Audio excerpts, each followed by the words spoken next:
versículos. Que bênção, assim, a gente tem dois, né? Bem pequenininho. O Senhor reina, vestiu-se de majestade. De majestade vestiu-se o Senhor e armou-se de poder. O mundo está firme e não se abalará. O teu trono está firme desde a antiguidade. Tu existes desde a eternidade. As águas se levantaram, Senhor. As águas levantaram a voz. As águas levantaram seu bramido. Mais poderoso do que o estrondo das águas impetuosas, mais poderoso do que as ondas do mar, é o Senhor nas alturas. Os teus mandamentos permanecem firmes e fiéis. A santidade, Senhor, é o ornamento perpétuo da tua casa. Lindo, né? Que lindo, né? Achei tremendo. Esse é muito pequeno, mas... de uma profundidade. Eu dei uma olhada, né? Uma estudada assim, nesse salmo, e achei interessante que é um salmo antes do período do exílio. Achei assim, interessante, antes dos 70 anos de cativeiro, né? E ele foi composto por uma festa religiosa muito importante que falava a respeito da soberania de Deus, né? Dessa questão assim, tem as nossas questões com o Senhor, nossa relação, e tem aquela questão, olha, independente da minha situação, o Senhor né? O Senhor era e o Senhor sempre será, está acima de todas as coisas, e esse salmo tinha esse objetivo de glorificar, né? De exaltar o nome do Senhor na sua soberania, né? E ele começa dessa forma: o Senhor reina, né? É uma declaração forte. Eu anotei uns versículos aqui para a gente tentar pesquisar junto, quer ver, que eu achei legal no meu período de reflexão. Hebreus 2. Olha que interessante, Hebreus 2.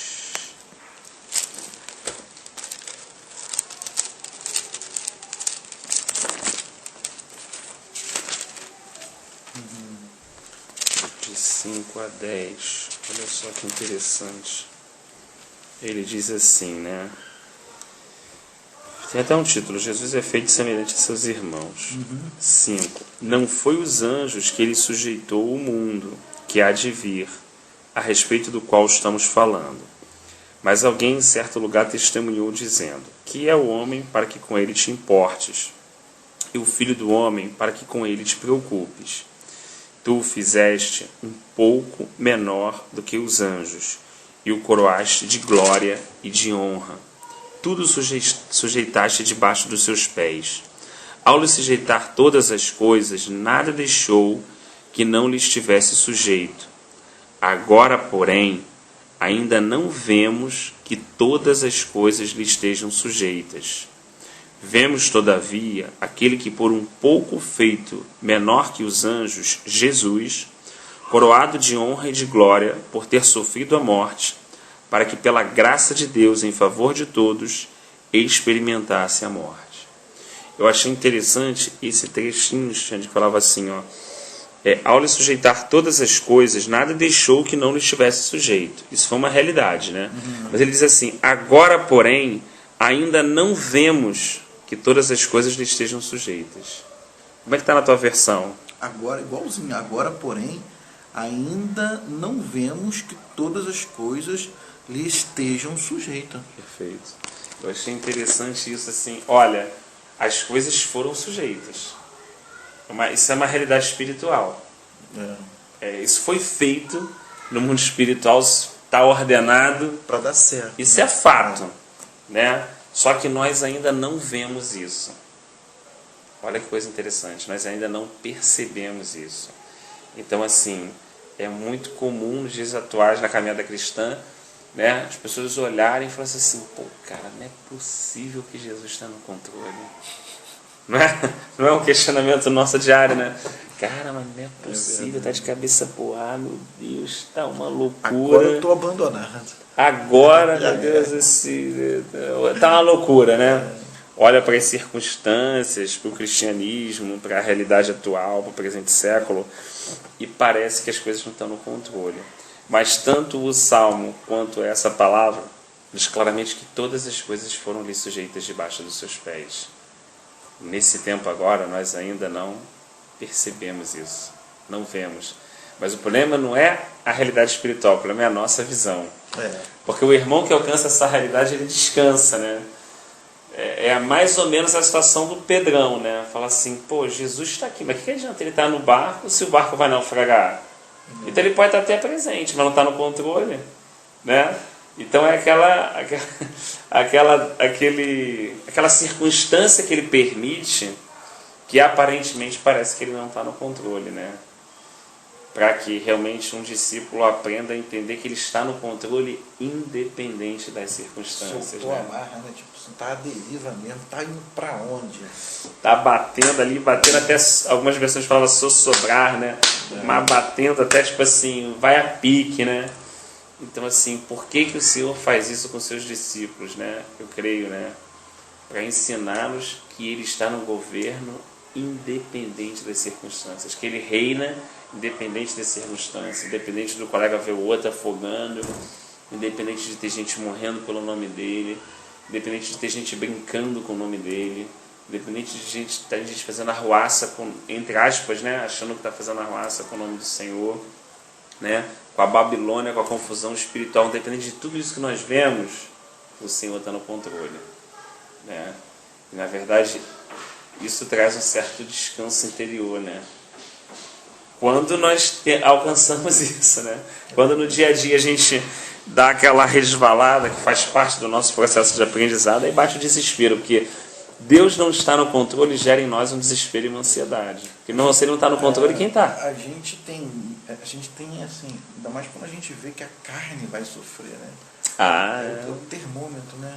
A carne é o fusível. A circunstância, ó. Começa a aquecer, ai meu Deus, eu vou passar essa, ai meu Deus, eu vou sofrer, ai meu Deus, eu vou perder, ai meu Deus, eu vou. Esse ai meu Deus é que agora arrebenta com a gente. Arrebenta. Cadê o Senhor? Cadê? É verdade. Né? E aí eu fico assim pensando, né? Os discípulos estavam assim, né? Acabou, meu, vamos Acabou. Aqui, pô. O crucificado, e aí? Onde é que está o controle desse Deus? Os dois indo para Emaú. A gente pensou que ele era o homem que ia redimir Israel, pô. E agora? Que controle é esse, né? Que domínio é esse? É um domínio tão tremendo, um governo tão tremendo, que ele permite aquilo que ele quiser, assim. A pessoa não, né? Quem não tem força e poder tem que levar tudo na tirania, tudo ali debaixo do... Mas quem tem absoluto... as circunstâncias, né? Não está. Esse controle, esse domínio, esse poder. E nem por isso as circunstâncias, e nem por isso ele não deixa também de intervir nas circunstâncias, de acordo com o querer dele. Mas se ele quiser intervir, ele intervém. Se ele não quiser, ele não intervém. É um controle muito... É um controle, assim, absoluto. Não tem uma outra coisa que possa tirar o controle dele, né? O nosso não, sei lá, o programa Meu Dia tem N situações na vida, né? Que tiram, que arrebentam com o nosso controle, por ter um planejamento. Caraca, eu fui embora, né? Aquelas situações assim. Mas Deus está sempre no controle, né? E isso é uma coisa, e acho que quando a gente não tem essa revelação, pelo menos é a minha percepção, eu acho que a gente vai para 1 Samuel 8. 1 Samuel 8, primeiro livro do profeta Samuel, que, né, de 6 a 10.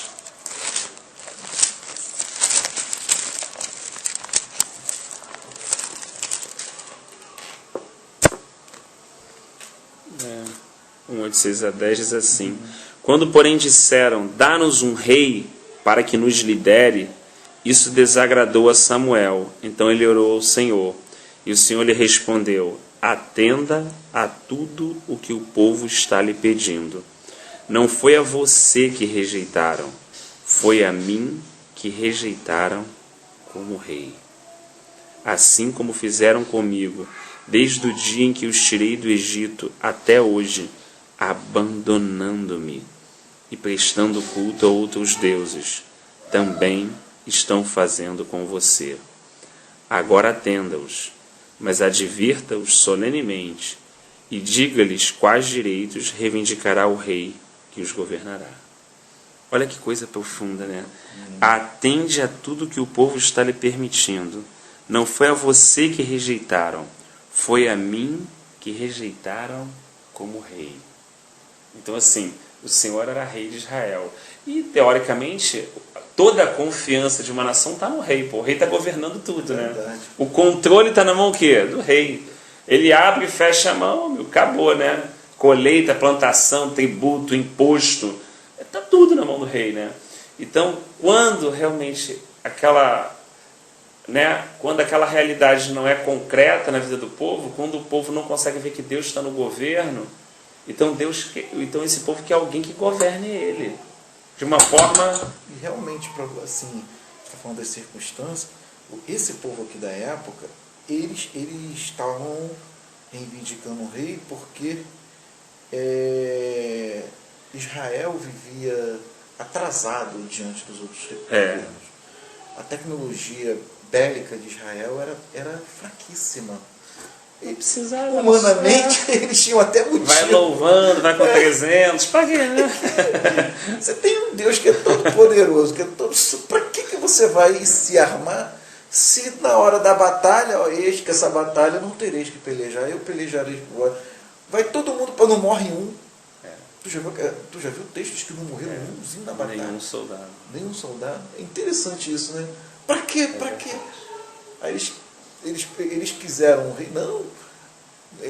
Nós queremos um rei para que governe como os outros, querendo copiar outras nações, querendo equiparar. Eu imagino também, né, Rafael, assim, imagina, você não tem um carro de guerra, você não tem um...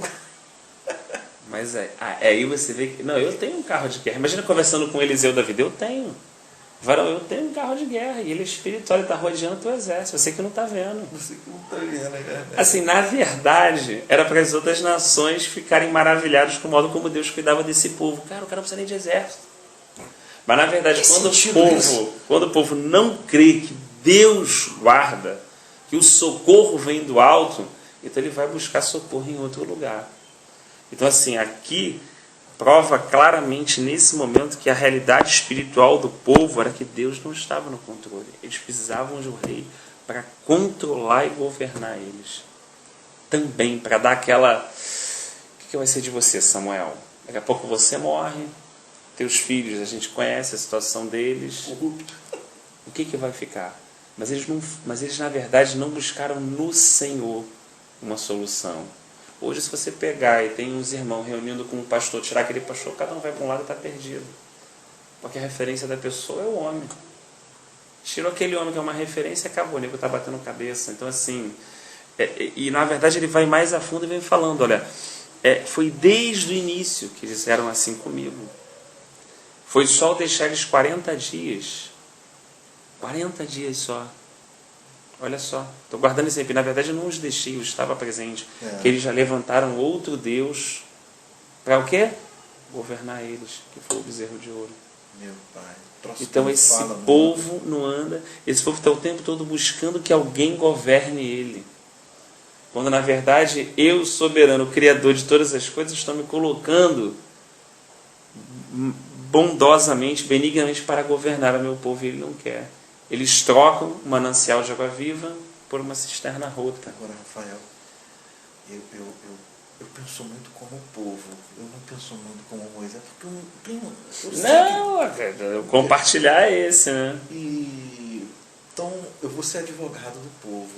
Assim, o cara, quando é viciado no pecado, aí chega na igreja, o pastor chegou, tu não pode mais fazer isso. Vamos supor. Entendi. Aí de uma hora para outra ele tem que parar com aquela prática. Rapaz, é muito difícil. Aí o cara, ele é viciado, ele não consegue parar com aquela prática, mas ele vai lutar pelo Espírito de Deus, vai lutar. Aí ele consegue ficar, então uma escorregada. A carne, ela é assim. eles tinham esse vício, né, dos outros deuses governarem o Egito, foram criados, os pais foram criados, aquilo vinha bem dentro do DNA dele. Né? Com certeza. Não estou querendo assim... Não, mas eu acho que Deus foi muito paciente com eles por isso. E foi misericordioso. Olha também. só, ele falou, 10 vezes vocês murmuraram contra mim. E o Senhor estava ali, porque o Senhor estava ensinando. O Senhor não estava nem tão focado num pecado pontual. Porque se fosse pegar pecado, acabou todo mundo. Pega Davi, então morreu. O cara mesmo depois de ser rei, ganhando Golias, ele teve seus problemas. A questão não é o pecado pontual. A questão não é o pecado, é quem governa. Porque, olha só, uma coisa é você pecar, outra coisa é você abrir mão do Senhor. Davi pecou? Pecou. Mas não retire de mim o teu Espírito Santo. O Senhor é meu Deus. Outra coisa é você ser Salomão. Não é o pecado, é você abandonar o Senhor por outro Deus. Tem o pecado nosso e tem o pecado de abandonar a Deus. Uma coisa é o cara que chegou lá, meu irmão, depois de 8 meses o cara voltou lá, encheu a cara de cocaína. Mas tá bom, ele encheu a cara de cocaína. Encher a cara de cocaína não é o problema. O que ele vai fazer depois, quando o efeito da cocaína acabar? Aí é que está a grande questão. Ele vai voltar chorando, falando assim, Senhor, Tu és o meu Deus, Senhor, olha, piedade, misericórdia e tal. Diferença. Essa é a diferença. Como é que ele vai tratar o pecado dele? Na verdade, na luz, olha, tem misericórdia de mim, de ser pecador, o Senhor, meu Deus. Está aqui, ó. Olha, está aqui. É aquilo que Deus esperava de Adão. Olha, porque Adão não tinha pecado. Não. E mesmo assim você vê que o problema não foi o pecado. Então qual é a diferença, no meu ponto de vista, entendendo que não é o pecado, é como você se apresenta diante de Deus depois do pecado. É a postura do relacionamento. É o coração. É o coração. Como Davi. Bom, como Davi, baixou a cabeça. Me perdoa. Vai vir a disciplina, amém, Senhor. Pode vir a disciplina. Pode me disciplinar, porque eu sei que prefiro cair na mão do Senhor do que na mão dos homens. Pô, se eu vou receber disciplina, não vou ficar com problema, não vou ficar chateado, não vou ficar com problema pessoal com ninguém, não vou achar que é isso, não vou achar que aquilo, eu vou receber disciplina de bom grado, porque eu estou entendendo, Senhor, que essa disciplina ela vai exercer um fruto de justiça na minha vida. E o Senhor é o meu Deus, o Senhor vai tirar cada carrapicho um dia. Sabe, esse desejo de no fim, assim, ainda que o cara esteja repleto de cocaína, não retire de mim o teu Espírito Santo, vai pesar muito para o Senhor. E tem do que ele levar uma vida em oculto, fazendo da cocaína o Deus dele. E chegando lá diante de Deus, pô, glória a Deus, e lá, esse era o problema de Israel. Pô, tô aqui, papapá, show de bola, mas no coração tá como? Porque quando a gente olha dessa forma, a gente entende alguns pecados. Aí quando eu olhava Acã, eu ficava abismado, caramba, pô, o cara tava lá, meu irmão, ele não foi da primeira geração, ele foi da segunda, né? Pô, ele entrou na terra, ele foi batizado, ele passou no Jordão, ele foi circuncidado em Gilgal, ele ceiou, cara, em Gilgal, ele tomou ceia, Páscoa, parceiro. E por que será que, por causa daquela capa babilônica, diz que ele, sua esposa, seus filhos, seus pais foram apedrejados, seus animais, e depois queimados? Porque você não está falando de um pecado. Aí é que está o engano. Você não está falando de um pecado. Você está falando de um Deus. Que não é o Deus de Israel. Pô, cara, você fala assim, caramba, eu fui batizado, não valorizei. Eu ceiei, não valorizei. Eu tive uma marca, não valorizei. Eu entrei numa guerra para lutar com Deus. A muralha caiu. E o meu coração estava numa capa e num dinheiro. Ou seja, eu como soldado de Deus participei de derrubar a muralha. E um dinheiro que estava do outro lado me corrompeu. Isso é o dia de hoje. O que Jesus falou? Vi meteoro cair do céu para matar meus inimigos do nada. Você não pode servir ao Senhor e às riquezas. Ele disse no Evangelho. A riqueza é um Deus. Porque o cara falou o seguinte, caramba, esse Deus me guardou, me sustentou, fez cair o maná, não deixou minha roupa consumir, deu vitória, abriu o rio Jordão. Eu participei de toda essa realidade, venceu meus inimigos, ele me purificou, me lavou, preparai-vos hoje, santificai-vos hoje, que amanhã farei maravilha no meio de vós. Ele fez tudo isso. Mas no final não é o erro pontual que eu estou falando. Cara, a minha satisfação está no dinheiro, está na riqueza. Quando ele bateu o olho naquela parada, ele falou, pô, é isso que eu quero. vai dar trabalho, eu vou ter que enterrar debaixo da minha tenda. Toda vez que a gente levantar para andar acampamento, eu tenho que desenterrar, esconder. Quando eu botar de novo, eu vou ter que enterrar de novo. Eu nem vou usar isso direito, porque eu não vou poder ir para a festa com essa jeito, mas eu vou manter isso escondido, porque isso me dá prazer. Então, na verdade, eu estou falando do pecado, olha que interessante. Estou falando que ele está colocando aquilo como um Deus, cara. E aí, não tem jeito. E o contrário é verdadeiro, hein? Que Raabe podia ser prostituta, podia dar todo dia, podia ter a vida mais promíscua do mundo. A hora que ela crê que o Deus verdadeiro é o Deus vivo, não é o Deus do prazer dela, e que ela se converte literalmente ao Senhor, porque ela põe em risco a vida dela, né? E ela coloca a marca do fio de escarlate que já tipificava, figurava o sangue do cordeiro. Caramba! Então, de um lado está se cumprindo Romanos, pela incredulidade. A oliveira foi cortada, olha a cana, ele representa um grupo de pessoas, judeus em incredulidade, cortados. E Raabe representa a igreja, gentios que pela fé foram enxertados. Então Deus está mostrando, olha como é que eu corto e olha como é que eu enxerto, baseado o quê? Na fé. A fé que me agrada, a fé que reconhece que existe um Deus vivo e verdadeiro. Olha que a cana de Judá, Raabe também, olha a troca. Um sai e o outro entra, o outro é enxertado. Pela fé. Eu ouvi que o Deus de vocês está abrindo o Mar Vermelho. Pô, parceiro, o Mar Vermelho abriu 39 anos atrás. E ela ainda está guardando isso no coração dela, Xande. Entendeu? Essa realidade, isso foi mudando. Aqui a gente olha, às vezes assim, não pensa no dia a dia, né? Pô, se a mulher botou um fio de escarlata e sabe, olha só, para ela aquilo está condenado. Para Cã, o tesouro dele está ali. Para ela aquilo não vale mais nada. Ela sabe que o Deus de Israel vai chegar, vai detonar tudo. De repente, quem sabe, nem cliente ela atendia mais naqueles últimos dias. Pô, meu irmão, isso aí já morreu. Aí, não, olha, não tô atendendo mais clientela não, parceiro. O coração dela já estava mudando. Para que isso? Vai cair, meu irmão. O que acontece? Eu vou sair daqui, vou ter que viver no meio daquele povo. E aquele povo vive diferente, eu tenho que começar a viver diferente para viver no meio daquele povo. Eu não posso viver como eu estou vivendo aqui, mas olha que realidade espiritual foi acontecendo na vida da pessoa. Olha, hein, sem igreja, sem pregação, sem nada, hein? Só ouvindo os feitos da mão do Senhor. A mesma coisa foi a Noemi, né? A mulher que não tinha base, só de ouvir falar. Ela eu não vou me apartar de você. Não vou. A Ruth, a famosa Ruth. Se você vai para lá, eu vou. Aliás, Raabe é mãe de Boaz, hein? Ela é sogra de Ruth. Olha que coisa interessante. É sogra de Ruth. Ela é sogra de Ruth. Ih, meu pai, olha que mistério. É o boa luz. Mas eu fico impressionado com isso, Xande, assim. Fico impressionado com essa graça de Deus, né? A gente olha muito para a aparência, né? Deus olha muito para o coração. A gente quer tanto do Senhor, né? E Deus está se mostrando. Deus faz tanto, a gente quer muito, né? Porque eu lembro de Jesus quando os fariseus pediram a ele um sinal. Ele falou assim: vocês não vão ter mais sinal nenhum, a não ser aquele que foi dado por Jonas, né? Vocês não vão ter mais, você não tem mais direito a sinal. Né? A gente quer sempre, a nossa carne quer sempre um sinal, quer sempre quer sempre a capa da Babilônia, né? Sempre aquilo que vai nos trazer o conforto e a segurança, como o dinheiro, né? A nossa carne quer sempre. A nossa carne tem um pouco de Acã dentro da gente. Tem muito. Que é a cruz vai trabalhar para mortificar. Porque eu vou te falar, Xande, aquela escolha dele, eu fiquei pensando nisso, né, Senhor? Você às vezes está atrás de uma vitória, né?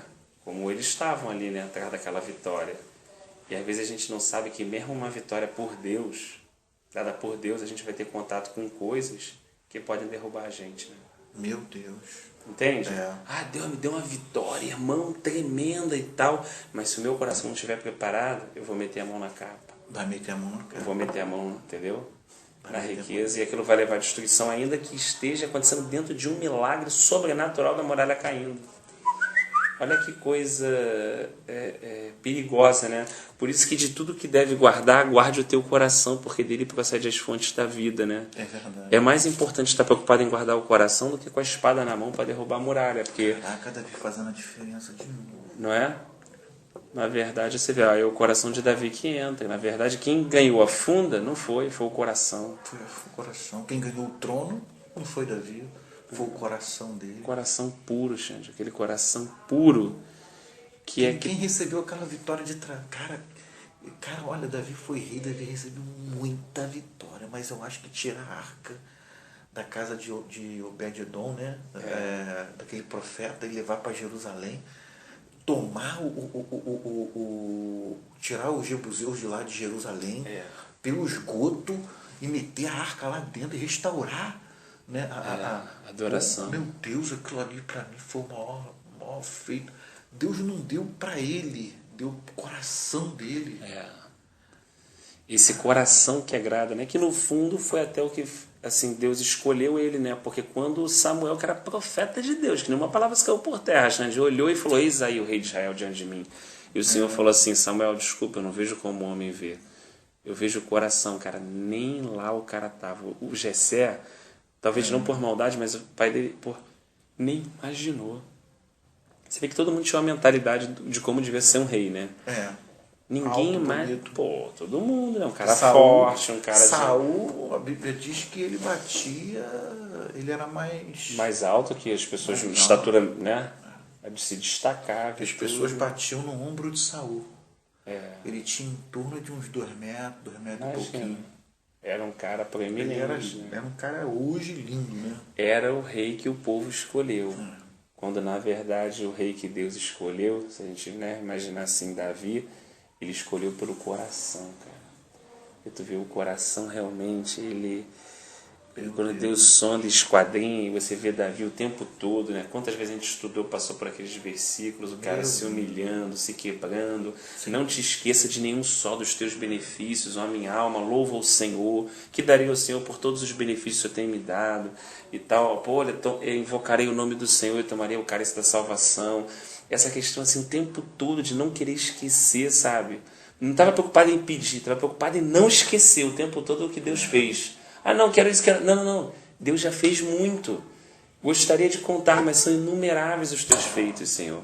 Então ele ficava recordando, cara, dia e noite o que Deus fez. E aquilo gerava uma gratidão no coração dele.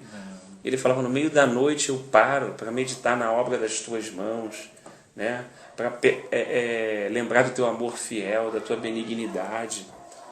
É só, guardando mesmo. E ele, para mim ali... Era o segredo da coisa, sabe? Era a chave mesmo da questão. Meu Deus. E ali o povo, a diferença basicamente entre o povo e Moisés era essa. E depois ali também Acã traz essa figura clara, né?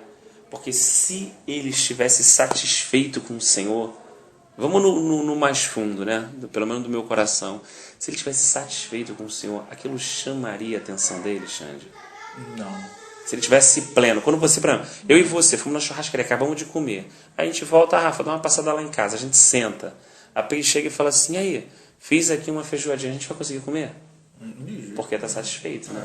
Então, na verdade, aquilo já mostrou um processo de insatisfação que o coração dele estava. Na verdade, aquilo foi despertado naquela hora, mas já havia uma insatisfação, existia um vazio. Porque para aquilo entrar tem que ter um vazio, Xande. Para entrar um outro rei para governar, tem que ter um outro que foi colocado para fora. Por que foi levantado um rei? Porque eles rejeitaram o Senhor. Então ficou um vácuo. Aí eles foram e elegeram um outro rei, concorda? Então aquele rei ocupou. Então assim, se eu começo a rejeitar o Senhor, como o povo fez, quando eu encontrar alguma outra coisa na minha vida, eu vou fazer aquilo de rei. Concorda? Não tem... Né? Agora, se eu estivesse satisfeito, como Davi, agradecido, ainda que bata alguma outra coisa, não é por ser forte, por ser espiritual, por ser nada. Se existe uma gratidão, uma satisfação, conheço a minha condição, nossa condição é miséria, é pó, mas a gente está satisfeito no Senhor, com Ele, não com o nosso comportamento, que a gente precisa ser tratado por Ele, mas no Senhor, cara, não vai precisar de um outro rei, nada a governar. vai cair a muralha, vai estar o dinheiro, deixa isso lá, parceiro. O negócio é pertencer ao exército do Senhor. Vamos para a próxima cidade. Mas se tiver um vazio, se tiver uma área de insatisfação, aí eu vejo que a murmuração é uma coisa perigosa por isso, porque ela já é fruto dessa insatisfação. A murmuração é fruto da insatisfação, e a insatisfação é o início da rejeição do governo do Senhor. É falar, olha, Deus não está tomando conta da minha vida como teria que tomar, Ele não sabe cuidar. Eu estou insatisfeito porque eu não estou concordando com isso. E se eu não estou concordando é porque eu acho que eu sei fazer melhor. Eu acho que tem um outro caminho melhor do que esse. Porque a insatisfação é o quê? Estar insatisfeito é não concordar. Né? Falar assim, isso não está bom para mim não. E se eu faço isso com a minha vida, esse processo de satisfação está mostrando que eu não estou concordando com as circunstâncias que Deus está permitindo na minha vida e com o governo dele. Então o que a minha insatisfação faz? Ela rejeita o governo de Deus. Ela afasta o governo de Deus. Olha que coisa interessante, né? E isso é um laço que a pessoa, uma vez dentro, não sei se o inimigo, não sei se as circunstâncias, mas vai puxando assim, vai puxando. Como conta-gota, você mesmo não vai percebendo. Muitas vezes, quando você percebe, aquilo já te tirou da presença de Deus há muito tempo. Você não tem mais nada a ver com o Senhor. Isso é um perigo. Como Saul. Lembra que depois a gente leu uma vez, né, nos estudos, quando o povo clama, né, pelo Senhor, e o Senhor fala assim, clamem pelo rei que vocês pediram. Onde está o rei? Para atender o clamor de vocês, lembra? Ou seja, porque aí depois que vem o processo... Deus jogou na cara dele. Porque vem a consequência, né? E aí Deus agora está chamando a responsabilidade. Mas vocês escolheram alguém, porque representa legal vocês, que é maneiro, que é igual das outras nações, que é boladão. Vai lá, corre atrás dele. Esse cara aí não é Deus, pô? O detalhe que ele pegava os filhos da... A briga de Jeroboão, né? Roboão, né, que é filho de Salomão, com Jeroboão, porque as 10 tribos, uma delas trabalhava muito para sustentar o palácio do rei, né?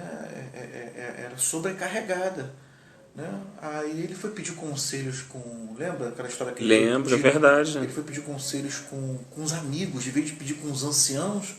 Os amigos dele falaram, continua. Aí Jeroboão foi levantado, dividiu ali as tribos, não foi? Dividiu as tribos e Ananias profetizou. Aquele contexto histórico todo denuncia que Roboão estava com o coração no poder, no conforto, na riqueza, e deixou de se importar com o ser humano, né? Deixou de ser justo. Cuidar do povo de Deus, né? Do povo de Deus. Qual era a missão do rei? Era cuidar do povo de Deus. Ele começou a... Estava perdido. E a função de Davi era justamente o contrário, né? Era realmente cuidar do povo, apacentar o povo. Primeiramente, da vontade do Senhor, né? Pô, isso aí, esse coração, eu acho que... Davi hoje me deu uma aula. Por que ele era assim? Como é que se diz? Puxa, vou até para ler aqui, ó. Tá bom, tá sem luz, mas ainda tá legal. Eu achei interessante aqui, eu marquei aqui também Apocalipse 11:5. Vou tentar pegar aqui Apocalipse 11:5. Olha que interessante, vou ler aqui. Apocalipse 11:5. Se alguém quiser causar-lhe dano, da boca dele sairá fogo que devorará os seus inimigos. E assim que deve morrer qualquer pessoa que quiser causar-lhe dano. Acho que eu anotei errado, hein? Anotei errado esse Apocalipse 11:5. Na verdade, era algum texto de Apocalipse que estava falando sobre o governo do Senhor. Acho que eu botei aqui, ó, 5:10. Puxa vida, 5:10. Vamos lá, 5:10. 5:10. Já treinando para o futuro, né? Deixa eu ver lá Um país. Tu os constituíste reino e sacerdotes para o nosso Deus, e eles reinarão sobre a terra. Que bênção. Lembrei. O Senhor reina, mas uma coisa que é impressionante é que o Senhor nos chama para reinar com Ele, né? Esse texto de 5:10 fala, né? E assim, é um convite para a nossa vida, mas, cara, olha como a gente tem que ter aquele coração, né? Isso aqui não é meu não, isso aqui é nosso, né? Isso aqui é nosso. Essas almas aqui são do Senhor, né? O povo é do Senhor, as ovelhas são do Senhor, nossa vida é do Senhor. Participação, né? Uma amizade, uma coisa que só Deus pode fazer. Essa comunhão é só o Espírito Santo para poder gerar de fato isso na nossa vida, né? Eu anotei aqui que quando ele diz que a santidade cabe, né? É o ornamento perpétuo da tua casa. Eu pensei muito nessa questão do coração inteiro e do coração puro, né? Como na verdade isso é uma coisa que agrada muito ao Senhor, né? Deus olha para o coração da pessoa e vê. Não estamos falando de perfeição, né? Porque a gente, isso é só um cara, está caminhando para isso, né? Mas assim, quando a gente busca reconhecer diante de Deus que a mistura no nosso coração é que se é necessário se tirar essa mistura, é necessário se purificar, é necessário se tornar o nosso coração puro. Cara, como isso é uma grande vitória na vida de uma pessoa, como Deus vai purificando o coração dela, porque ela vai ficando guardada de tudo, imagina, Xande, porque o coração dela vai sendo purificado, então o repelir o pecado é uma consequência. Não é porque ela é forte, ela é crentona, é isso. Não, é uma consequência da obra que Deus fez na vida dela, entendeu? Ela tem aquela consciência que ela é miserável, que ela é pó, que ela é cinza, que ela depende do Senhor, né? Mas aquela consciência de dependência a pessoa não perde, né? A consciência de prazer, ela vai lembrando, cara, como é precioso estar na presença do Senhor, aquela alegria, aquele gozo, aquela paz. Poxa, essas coisas que eu sinto, né? Quando Deus vem, me visita, eu tenho aquela alegria, sabe? Aí a gente começa a falar em línguas naquele momento ali, o Espírito começa a gemer na nossa vida. Como essas coisas são preciosas, né? A pessoa começa a dar valor àquilo que de fato é precioso, né? É verdade. Ela começa... Eu lembrei de Ana, né? Quando Eucana falou para Ana, eu não te valho mais do que 3 filhos. Na realidade, o Senhor olha para a gente achando que a gente tem Ele como um bem muito precioso. Deus não enxerga na gente, claro que Ele enxerga, mas Ele tem uma expectativa que a gente veja Ele como Ele é. É um Deus maravilhoso, é um Deus sublime, é um Deus lindo. Né? Aí Ele não entende a reação nossa, né? Como foi lá de Acã, né? Ele não entende, assim, não é que ele não entenda, há um choque. Há um choque, um paradoxo. Há um choque da parte dele. Pô, eu sou... Fala, eu cuido de vocês, eu zelo, eu alimento, eu protejo. Pô, lembrei agora de Osés. E vocês vão atrás dos amantes de vocês, achando que eles lhe deram o vinho e o trigo. Puxa. Quer dizer, eu estou cuidando de vocês de ponta a ponta. Manda chuva. Impede que os inimigos avançam e destruam o povo. Quer dizer, ele dá tudo, ele dá a terra. Deus dá a vida para germinar a semente. E a gente abençoa a colheita. O povo não liga para mim, o povo vai para outros caminhos, me desagrada, eu não entendo, eu tenho errado em alguma coisa. Impressionante, como um pai, né? Mas você pensando isso, eu fiquei pensando até na minha vida. Eu falei assim, Senhor, tem misericórdia, alguma coisa que eu possa estar em paz. Às vezes posso não estar reclamando, às vezes reclamo, às vezes não reclamo, mas estou impaciente, estou ansioso. De certa forma também é manifestação de insatisfação, sabe? Porque quando a gente lembra às vezes nas consagrações, quando a gente está com o coração grato, cara, como o céu abre. É verdade. Não é assim? Porque junto com a gratidão vem a humildade. A insatisfação está precedida da soberba. Pô, não tá legal, pô, mas é porque eu já acho que sou o dono da razão, então a soberba já entrou. Mas a gratidão, cara, tá junto com a humildade, tu tá no pó, entendeu? Tá descendo na casa do oleiro, sabe? Tá reconhecendo a minha condição, pô, minha condição é essa, né? A condição é pó, sabe? Mas aí vou lembrando das coisas que Deus fez, do cuidado, do zelo. Vai ficando alegre. Pô, Senhor, passei por aquilo, o Senhor estava do meu lado, poxa, o Senhor foi minha companhia, o Senhor me ajudou, o Senhor me sustentou, poxa, o Senhor teve presente, né? O Senhor falou nos momentos mais importantes. Aí a gente vai lembrando daquilo, é o que Davi falou. Vai fazendo a alma fazer isso, cara, daqui a pouco o coração tá grato. Né? Coração grato também, você vê a gratidão, a humildade, mas a paz também, né? Você fica meio em paz, você fala assim, puxa, o Senhor cuidou até agora, não vai cuidar amanhã?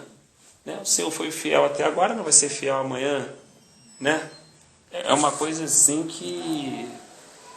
E uma coisa simples, né? Isso é confiar, né? Isso é em termos, assim, em termos práticos. Uma confiança bem prática. Tudo tem um alicerce, né? Tudo tem uma... Tem aquele negócio cavucado, aí bota o concreto. Tem a base. A base da palavra confiança é justamente isso. Não é isso? Sem isso você não tem como ter confiança. E você vê como é uma coisa simples, né? Que às vezes a gente tem expectativas da nossa vida cristã, não de que Deus vai fazer isso, vai ter um fogo do céu, vai ter uma renovação, vai ter um bagulho, sei lá, XYZ e tal. Ou vai ter um milagre, um sinal, como você estava falando, né? Buscando, né, os sinais, as coisas todas assim, quando na verdade você vê uma coisa bem simples de gratidão, humildade e relacionamento, de lembrar o que Deus está fazendo, sustenta para atravessar o deserto. Já é mais do que qualquer coisa. É mais do que qualquer coisa. O Senhor está bom. Aí pega os homens, a gente vai olhando, observando. Não, o Senhor toma controle, o Senhor reina. O Senhor sabe o que o Senhor está fazendo.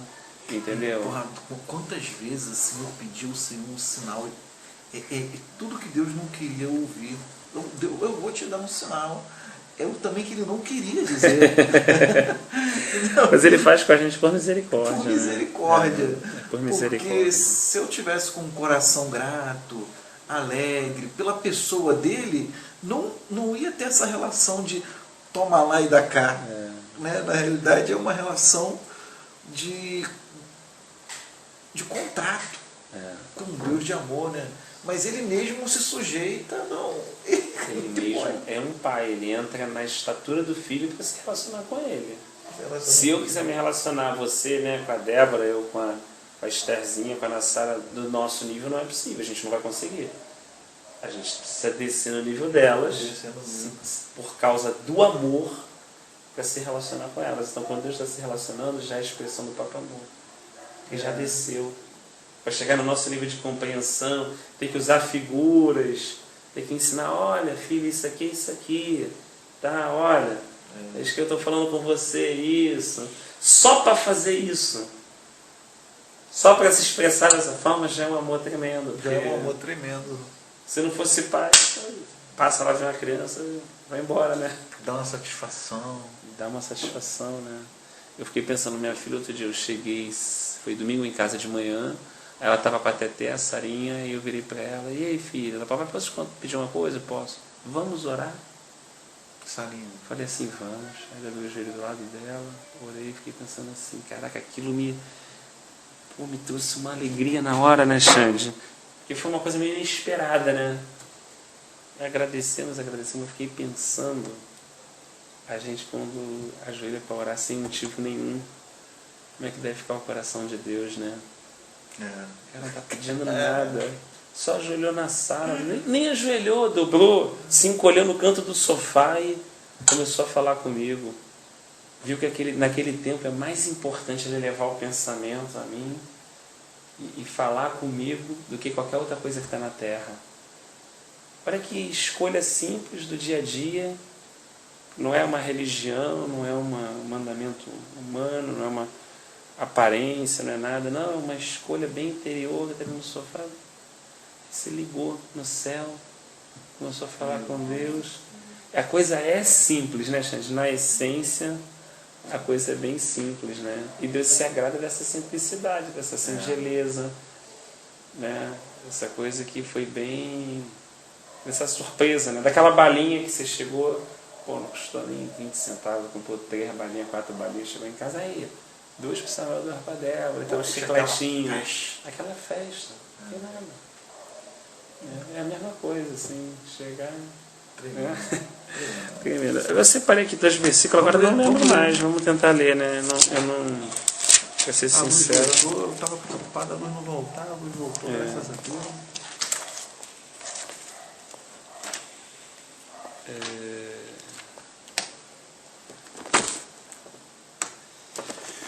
Eu acho 2:12. Olha que interessante.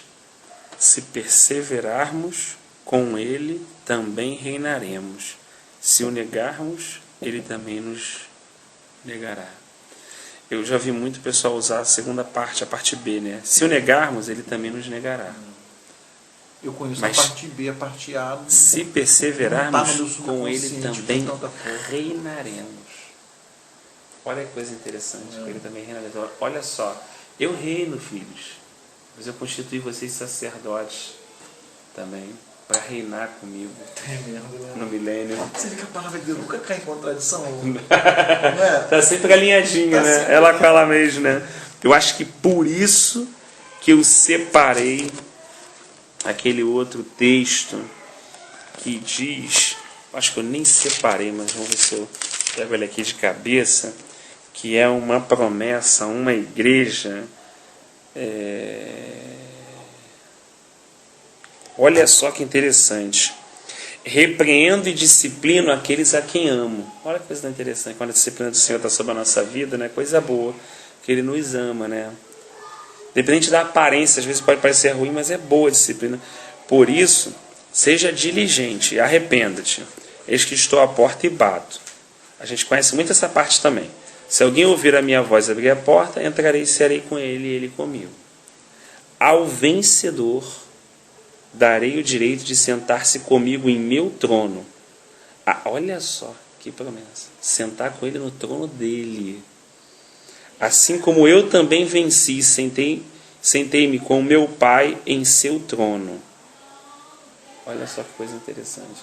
Ao que vencer, darei direito também de se assentar no meu trono, ou seja, de reinar comigo, novamente ele falando, para aqueles que vencerem. Por isso que eu falo assim, Deus parece que quer, ele não quer nada dele, assim, ele divide Não, ele não divide a glória dele com ninguém. Não, no sentido da glória de que tem que reconhecer que é ele, saiu dele e vai voltar para ele, mas no sentido de usufruir, desfrutar, senta aí, vamos bater um papo, curtir comigo, vou te botar como rei, vou te botar como profeta, a gente vai reinar junto.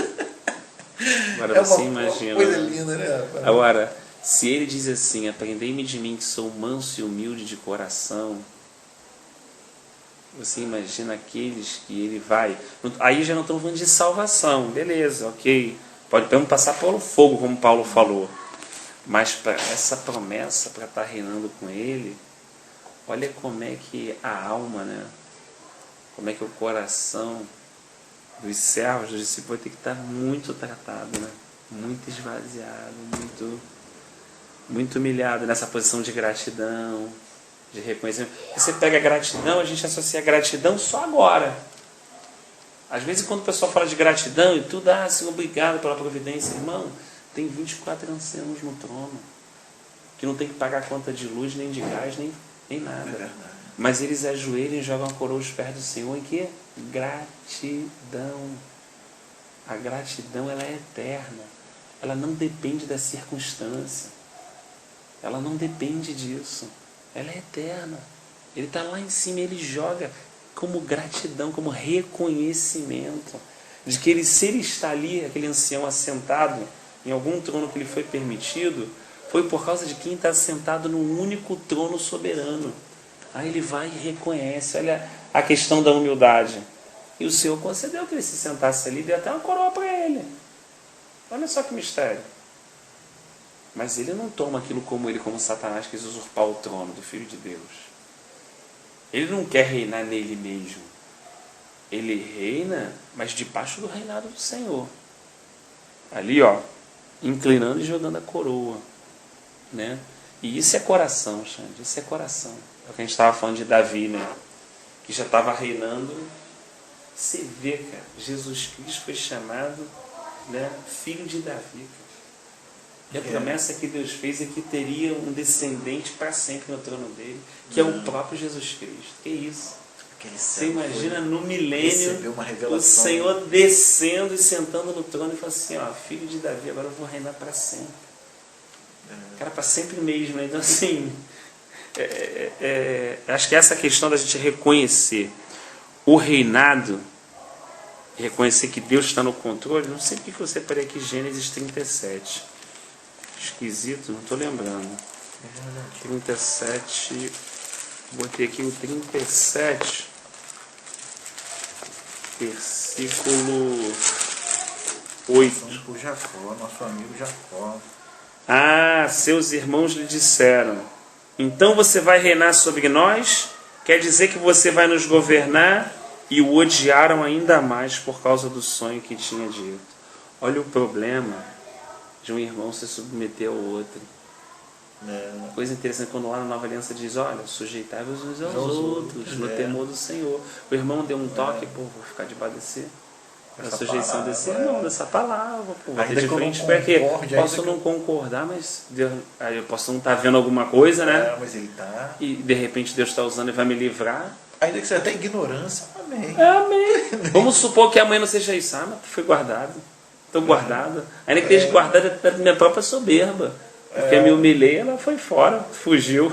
Né? E aqui você vê que o ódio foi aumentando, porque não queria ser governado. E existe um problema nessa área do governo muito grande, porque ninguém tem problema com a graça. Chegar, entrar Moisés, descer 10 pragas, poder descendo, rodopiando, mar de sangue, não sei o que, aquilo tudo, glória a Deus. Abrindo o mar vermelho, show de bola. Ninguém tem problema com a graça. O problema está com o governo. Só que a graça é o que? O meio que Deus usou para nos levar ao governo dele. Porque ele não nos transportou do império das trevas para o reino do Filho do seu amor. Ah, foi graça o instrumento. Foi graça, mas para entrar no reino, irmão. Agora essa graça ela tem que funcionar. Eu tenho que entender que tem um governo. Eu vou ter que negar a mim mesmo, tomar a minha cruz e seguir o meu mestre. Não adianta eu tentar estipular um governo próprio para mim. Ah, não, vou botar Deus na parede, eu vou determinar, Deus vai fazer isso para mim, Deus vai fazer assado, eu estou aqui nessa prova, agora Deus tem que agir. Não, irmão, eu não tinha condição nem de estar aqui. Não, dá isso que Deus vai te abençoar, irmão. Como é que eu vou dar para Deus me abençoar? Eu só posso dar porque Deus me abençoou. Eu só tenho condição de fazer alguma coisa porque Ele primeiro me abençoou. A ordem bíblica é clara. Ninguém pode fazer alguma coisa antes dele. Ninguém pode amar se ele não amou. Ninguém pode ser generoso se ele não foi generoso com aquela pessoa primeiro. Ninguém pode perdoar se ele não perdoar aquela pessoa primeiro. Nada pode nascer no ser humano. Tudo tem que nascer primeiro em Deus para depois vir para o ser humano, para depois voltar para Ele de novo. Então assim, aí essa compreensão equivocada gera alguns comportamentos equivocados de pessoas que acham que estão fazendo as coisas e porque elas estão fazendo, então elas estão de alguma forma exercendo alguma espécie de governo sobre Deus, né? Ah, não, irmão, Deus está preso à palavra dele, então... Né? Não, tudo bem, entendo isso, irmão, mas você quer isso para quê? Para governar Deus? Para você tomar umas atitudes na terra e aí você prender Deus, é isso? Naquilo que teu coração deseja? Que é isso? O Senhor é soberano, irmão. O cara quer ter poder. Irmão, o poder é dele. Ele é soberano, ele governa, ele cria, ele sustenta todas as coisas. Você acha que um artifício humano de inteligência natural, de uma leitura, vai fazer o quê? Deus se sujeita. Que isso, irmão? Tudo bem, ele se sujeita por causa do caráter dele, não porque ele é escravo. Mas é por causa da própria benignidade dele. E a gente está usando isso como ignorância. Que é isso? Vamos louvar o Senhor pela benignidade dele. Porque ele é fiel, né? Piedade. Por piedade, por misericórdia, né? Então eu lembrei porque eu anotei Gênesis 37, 8. Bem anotado. Essa Apocalipse 20. Olha que a graça nos leva ao governo é tremendo. É uma grande verdade. Agora isso abre um pouco para a gente amadurecer, né? Cada irmão colaborando, trazendo vai deixar o velho homem. Isso, Pô, nada a ver esse cara com esse quem eu sou, não tem Quem nada eu sou? a ver Esse Rafael, que parceiro, tá com lá. esse governo. Aqui eu tô zerado, aqui eu não sou nada. Ele é o tudo. Ele é tudo. Caraca, tremendo. Isso é. Ó, anotei o 20 e o 4, achei interessante, ó. No milênio. Vi tronos em que se assentaram aqueles a quem havia sido dado autoridade para julgar. Olha que interessante. Vi as almas dos que foram decapitados por causa do testemunho de Jesus e da palavra de Deus. Estava comentando no início sobre isso, né? Eles não tinham adorado a besta, nem a sua imagem, e não tinham recebido a sua marca na testa nem nas mãos. Eles ressuscitaram e reinaram com Cristo durante 1000 anos. Olha que coisa interessante, né? A pessoa acha que a morte é a derrota, mas é a morte conduz o reino, exatamente como o mestre, né? Na morte, olha, recebeu um nome que está acima de todo nome. Ele primeiro desceu, se humilhou até a morte de cruz, depois foi exaltado, teve um nome acima de todo nome. Uma vez você trouxe um estudo onde você falou, não sei se você lembra disso, que tinham irmãos que queriam a sua vez para morrer pela causa do Evangelho. Leva meu filho, leva meu filho. Talvez eles tenham entendido que essas pessoas que derramaram sangue pelo Evangelho É um privilégio. estarão reinando com Cristo no milênio 1000 anos. Então, o dinheiro, o sucesso, ser um empresário, Isso não é nada. Pô, tem noção do que é reinar? Você entendeu? A pessoa enxergar isso e se projetar. Ela enxergou essa realidade, acabou para ela. Ela fez a conta, está falido. Foi Raabe, Jericó está falido. Você botar tua filha, teu filho, Não, Xande, é uma realidade, né? Caraca, não, leva, e se ela tiver que morrer pelo Evangelho, vai morrer, glória a Deus, ela vai reinar com Cristo. É tremendo, não. É tremendo. É o bem dela, é pro bem dela, é a melhor coisa que ela pode alcançar aqui na Terra. Jesus, É Rafael, uma missão, né? que realidade, eu não tenho Não condições tenho. de... Não é realidade para mim. Mas eu vou te falar, né? Esses irmãos, pela graça, alcançaram essa realidade. Pela graça. Pela graça, está à disposição. O Senhor está trabalhando. Olha que interessante aqui, eu anotei o versículo, por isso que eu voltei lá em 1 Reis 11, versículo 4, eu anotei, ó. À medida que Salomão foi envelhecendo, suas mulheres o induziram a voltar para outros deuses. O problema não foi a mulher, porque Davi também teve um problema. O problema foi, ó, e o seu coração já não era totalmente dedicado ao Senhor, o seu Deus, como fora o coração de seu pai Davi. Não foi o pecado. Ah, mulherzinha, não foi. Aí é que está aquela questão que a gente falou, foi o coração. Aquilo ali entrou, beleza, entrou, mas aquilo foi mais do que entrar. Aquilo fez com que o coração dele não fosse mais totalmente de Deus. Davi não fosse naquela inteiro. menina que deitou com ele. Que Dormindo. Acabou, dormindo. Uma princesinha. Com certeza. Aquilo ali, se não está tratado, traça. Entendeu? Não ter tratado mesmo. Ué. Porque ele poderia ter outras mulheres assim, Não é, porque ele como rei tinha aquela situação. O problema dele não foi a mulher, o problema foi que ele pegou a mulher do outro. Uma questão de... Não, estou falando de Urias, você está falando de Urias. Estou falando de Urias, mas fazendo a relação com a velhice dele, aquela virgem deitada. Podia ver. Podia tomar aquela mulher como lógico, esposa mesmo, sendo um rei velho. Não seria um pecado. Não. Né? E ele rejeitou. Aliás, ele rejeitou todas as mulheres. A Bíblia diz que ele não teve mais relação sexual com mulheres depois que Absalão. Ele ali encerrou. Ali ele morreu. A carne dele ali, ele falou, não quero mais saber de mulher. Nunca mais tocou em mulher.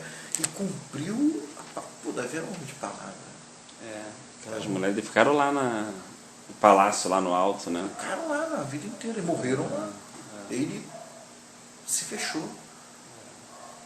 Olha, essa questão do coração, Xande, é uma questão que realmente... Né? Você botar a tua atitude em linha com aquilo que o teu coração decidiu no Senhor, foi lindo isso. É lindo. Vale mais do que a espada. Isso que Jesus estava ensinando para Pedro, pegando espada, cortando a orelha. Falando, parceiro, aqui é espada de madeira, uma cruz. Eu estou levando a minha, leva a tua.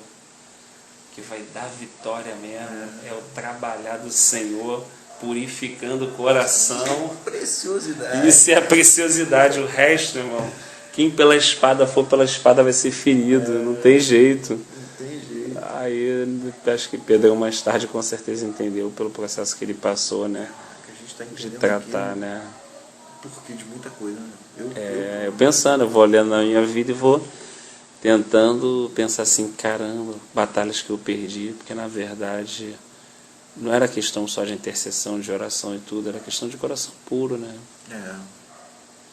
E às vezes se a minha vontade tem uma mistura, ela tá ali um pouquinho acima, misturou, acabou, né? Levítico diz claro que Deus não gosta de mistura. Era tudo puro. Era tudo puro. Não mistura não, meu. E ele mesmo falava, cuidado, quantas vezes tem uns textos, ele informando para os discípulos, cuidado com o fermento dos fariseus. Cuidado, né? Um pouco de fermento vai levedar toda a massa. Isso que o louvor das crianças, né? Pureza do coração, né? Tem aquela inocência, cara, aquela coisa. E isso é o maior presente que Deus pode dar a um homem, né? Você imagina, o maior presente que Deus pode dar a um homem é um coração quebrantado e contente. Vai perguntar, o que você quer ganhar de presente? Eu imagino se o cara falar, eu quero ser um coração quebrantado, contente, um coração puro diante de ti. Olha a oração de Davi, cria em mim, ó Deus, um coração puro e sustenta-me com um espírito voluntário. Tipo assim, indo na raiz mesmo da coisa. A gente está orando errado, eu estou caminhando em outra direção. O Senhor está... A gente está refletindo junto aqui, está clareando para a gente. Tem outra direção. Você vê que Davi, ele batalhava pelo coração dele. Olha quantos textos nós temos conhecimento, que a gente sabe escrever ao pé da letra, como Davi. O segredo de Davi era lutar pelo coração dele, porque se o coração dele tivesse vencido, acabou. O inimigo estava vencido. O inimigo estava derrotado. A maior guerra que ele travava era dentro dele. Vou matar Saul. Não posso tocar no ungido do Senhor. A guerra está sendo travada onde? Dentro dele. Ou já tinha sido travada, Rafael. Ou já tinha sido travada. Ele não tomou aquela atitude ali. Naquela hora ali foi reflexo, né? Não tomou. Ninguém toma atitude na hora. Na hora tu enfia a espada. Na hora tu mete. Se você vê que contra Nabote, ele quase mete a espada em Nabote. Em Nabal. É verdade. Ele vem mesmo, se não é Abigail, se não é Abigail, longe de mim derramar sangue em Israel. Na verdade não seria o sangue inocente, o cara estava errado, mas era vingança pelas próprias mãos. Tu derramaria sangue, não sei o quê? Não vou cometer esse pecado. Ele entendeu como uma coisa errada. Você vê que quando ele se humilhou, cara, olha como é que diz a palavra mesmo, que o nosso vingador, o Senhor, né? Ele não meteu a mão, o cara teve um infarto lá na ponta e morreu. Infarto. Ou seja, se eu parto para dentro e ponho o peito, eu me quebro, mas se eu dobro o joelho, o Senhor faz a diferença. Entendeu? Como é bom te ver, né? Estava cego. O Senhor, ele vai conduzindo a gente num ponto que vai clareando o nosso coração e fala assim, pô Deus, obrigado, porque o Senhor está cumprindo a tua palavra, que é, essa oração de Davi eu acho linda também, Senhor, vê se há em mim algum caminho mau, arranca-o e guia-me pelo caminho eterno. Ele reconhece que no coração dele, ele é homem, tem caminho mau também, tem coisa de Saul também dentro dele que precisa morrer. No nosso coração tem coisa, no meu coração tem coisa de Saul, tem coisa de Jacã, tem tudo isso, mas... E eu acho que essa é uma graça, gente. Pensei nisso semana passada. Quando eu olho uma pessoa e vejo um defeito nela que ressalta os meus olhos, como o Davi estava olhando a vida de Saul, é uma oportunidade que Deus está me dando, quando eu estou vendo aquilo, de fazer aquilo dentro de mim morrer. Porque não teria outro motivo para eu ver aquilo. Está vendo aquilo, Rafael? Aquilo também tem dentro de você. Você quer mortificar aquilo? Você quer fazer aquilo morrer? Eu só estou te mostrando que é mais fácil você ver ele na vida daquele irmão do que na tua. Você vai achar que não é verdade. Mas você viu, tá vendo, Jacó? Tá vendo? Tá vendo? Tá vendo lá teu tio? Tá vendo? Ele é 7, né? Ele engana, tá vendo? Ó, ele passa a perna, tá vendo? Ó, ele é assim, tá vendo? Ó, ele é essa, tá vendo? Cara, é você, parceiro. A gente Opa, caramba, aí tu se vê, tu, caraca, fiz isso com meu irmão também.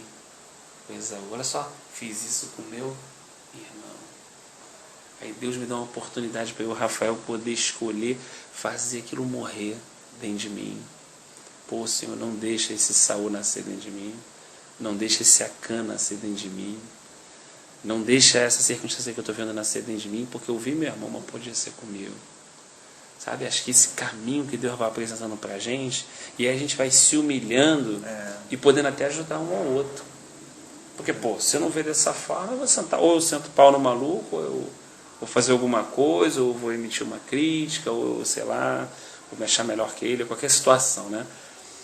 Mas quando a gente vai se humilhando diante do Senhor, escolhendo esse caminho, pô, o Senhor vai purificando o nosso coração. Cara, e purificando o nosso coração, Xande, a paz. O sono do justo, varão, tu tá dormindo, sabe? Pô, qualquer situação, sabe? Imagina, livre da ansiedade, livre do medo, livre do tempo, sabe? Livre de cobranças. Caraca, que coisa melhor que esse? Verdadeiramente livre. Mas como eu vou chegar nesse grau? Olha lá no coração puro, no coração inteiro. Encontrando essa casa no altar do Senhor, como você falou. Você começou o estudo falando o quê? Que aquelas pessoas não largavam o altar. A andorinha encontrou um ninho para si, o pardal mais minha casa. É o teu altar, Senhor. Ali que eu encontrei morada, ali que eu tenho prazer. Deixaram mulheres bonitas, deixaram vidas sociais de alto padrão, entendeu? Ou se viram numa situação de perder o altar do Senhor, que ainda é muito mais digno a atitude dele de ser glorificada, né? Não, isso vai botar em risco a minha permanência no altar do Senhor. Não quero casar. Não quero casar, não quero casa do seu pai, não quero. Que coisa, né? Meu Deus, cara, real, o evangelho real. Amigos meus, esse cara que pregou isso é meu amigo. Passou por isso, é meu amigo de um monte. Meu Deus. E faz a escolha por causa do coração, não tem jeito. O que pesa na hora de escolher é o coração da pessoa. O coração dele. Escolheu o Senhor. Escolheu o Senhor. Escolheu o Senhor. É lindo, cara. Escolheu o Senhor. E olha, o Salmo 93, apesar de ser pequeno, é maravilhoso, né? São 8 versículozinhos só. Davi dá uma aula, eu vou falar com o Davi quando a gente chegar lá na glória. Olha, varão, varão, edificou muito a minha vida, hein? Teus erros, o teu acerto, principalmente teus acertos. Edificaram muito. Muito mais do que os teus erros. É verdade. No momento mais difícil que a gente precisava de uma referência. Lembrava você e. Foi essa referência. Parabéns. Por isso, cara, que esse cara morto, berrado, né? O povo de Israel perdido, totalmente no juízo. Ele falou, por amor a Davi. Né? Quantas vezes? Por amor a meu servo Davi. Por amor, meu servo. Não farei tal e tal e tal coisa. Não farei isso. A pessoa fala, Davi está morto. Não, Davi está vivo. Está na presença do Senhor, por amor a Ele. O relacionamento continua. Continua amando Davi. Davi continua amando o Senhor. Agora não está aqui, corpo carnal, mas é um relacionamento eterno, né, Xande? Isso também, agora que tu falou, foi tremendo, que eu pensei o seguinte: o relacionamento é eterno, né? A gente acha assim, também relacionando com o Senhor e tal, aí vai chegar aquela vitória, a gente vai morar lá. Você tal, só existe quando tiver com carne. Ou dessa ideia, não, depois desse céu, mas o relacionamento é eterno. Amar a Deus não vai acabar. Confiar em Deus não vai acabar. Sabe, eu acho, pensar nisso é lindo, porque é vida eterna. A vida é eterna, Xande, é para sempre. É para sempre amando ao Senhor, é para sempre confiando no Senhor, é para sempre na presença do Senhor, para sempre estar, sabe? E o que me edifica é que o Senhor cobra uma carne mortificada. Porque uma vez que nós somos eternos com Cristo, por que a gente está vivo? Ele também não entende isso. Eu não estou dizendo que... Não, não, a expectativa é se, pô, tu falou esse texto, pô, esse texto tremendo, lembrei desse aqui, ó. Não sei se foi isso que você quis dizer. Vou pegar aqui o Romanos. Foi Romanos. Olha que coisa interessante. Acho que eu estava lendo isso ontem. Diz assim, ó. Que diremos então? Continuaremos pecando para que a graça aumente? Só que interessante. Pô, então por causa da graça é motivo para... De maneira nenhuma. Nós, os que morremos para o pecado, como você falou, como podemos continuar vivendo nele? Questionamento que você levantou, né? Ou vocês não sabem que todos nós que fomos batizados em Cristo Jesus, fomos batizados em sua morte. Portanto, fomos sepultados com ele na morte por meio do batismo, a fim de que, assim como Cristo foi ressuscitado dos mortos, mediante a glória do Pai, também nós vivamos uma vida nova. Ou em algumas versões, em novidade de vida. Essa expectativa do Senhor. Morto. Para a gente mesmo. Para a gente mesmo. Porque quando você morrer, fechar os olhos, você não vai passar pela segunda morte. Gente, essa realidade, né? Que isso, que tremendo. É tremendo, essa realidade é tremenda. Essa realidade aí bota um diabo ajoelhado com a mão para trás. Exatamente. Porque ele fica sem agir, porque você está tratando a coisa, não, mas tá certo mesmo. Não, mas o cara te pediu a capa, não, mas tá aqui a túnica. Pô, mas rapaz, tu não está se sentindo aí, faz alguma coisa, o cara te meteu a mão no rosto, rapaz, vamos lá, eu vou te ajudar. Não, rapaz, eu vou oferecer outra face. O cara fica maluco. Como é que ele vai agir? Eu lembro de um testemunho do irmão na igreja subterrânea da Romênia, é isso. Que o pessoal pegou e falou assim, agora acabou, tu não vai mais louvar, meu irmão. A gente vai pegar aqui e tomar tudo da tua casa. Eu digo, glória a Deus. Glória a Deus. Louvado seja Deus. Obrigado, Senhor, por isso. Aí ele falou assim, obrigado, parceiro. Levou o cara para a cadeia. Botou o cara preso. O cara preso lá. Glória a Deus, Senhor. Obrigado, porque agora eu estou aqui dentro. O Senhor me deu um espaçozinho aqui. Puxa, eu vou agora poder ficar aqui meditando e tal, louvando o Senhor. Aí o nego pegou o cara, levou ele, você tá brincadeira? Chacote ele. Senhor, obrigado por essa surra, porque ela está subindo para o Senhor, um testemunho o Senhor está dando, glória a Deus. Chegou no final, eu não sabia o que fazer com o cara. Porque dai graças em tudo, está morto. Está morto, quem está morto não incomoda. Está morto para o mundo, como Paulo falou, o mundo crucificado para ele. Então, está morto. E muitos foram queimados, não sentiram dor. Na própria carne, meu Deus, o Senhor livrou da dor. Muitos foram no óleo quente, né? Naquele DVD que tu emprestou. O cara foi no óleo quente, morto. Óleo quente. E numa paz, né? Caminhando numa serenidade. Assim, pegou uma vela queimando ele, ainda pegando o evangelho ali, aquela vela queimando ele, sem sentir dor nenhuma. Meu Deus. Morto, né? Por isso que ele estava sentindo nada, ele estava morto. Por isso que Paulo fala, se alguma coisa temos que nos gloriar, se glorie na cruz de Cristo. Olha que mistério, né? Se glorie na cruz. A cruz opera a morte na nossa vida, né? A gente vai negando, a cruz vai operando, a morte do Senhor vai operando, mas a vida dele também vai se manifestando em nós, né? Olha que tremendo. Paz, eu sei, eu fico olhando isso tudo, Xande. Sei que ainda falta, mas o Senhor vai conduzir a gente. Vai sim. O Senhor vai estar despertando. Sim, eu vou pegar essa mensagem de hoje, em nome do Senhor Jesus. Eu espero que eu